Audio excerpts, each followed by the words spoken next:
Okay, share ko po sa inyo itong setup natin. So ito po, nakakonect yung DJI natin sa may DJI Mimo app. So pwede na pong controlin dito sa Mimo app.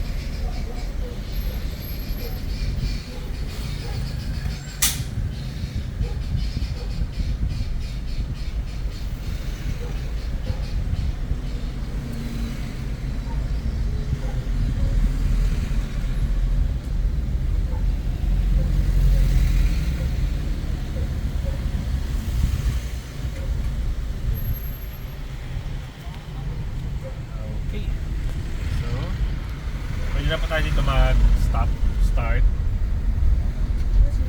So, connected po yata siya via, hindi ko alam kung Wi-Fi or Bluetooth.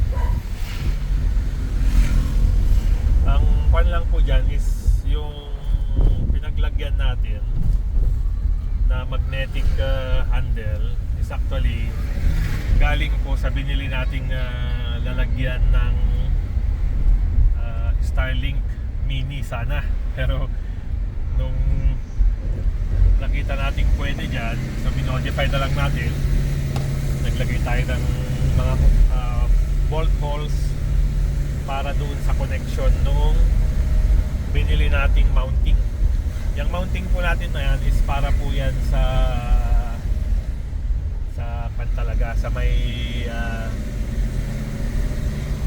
cellphone holder saka camera holder. Kaya lang ginawa po natin is i-finix natin yung isang holder doon mismo sa base. Okay, sa mga gusto pong mag-setup yan, galing po yan sa Starlink Mini na steel holder.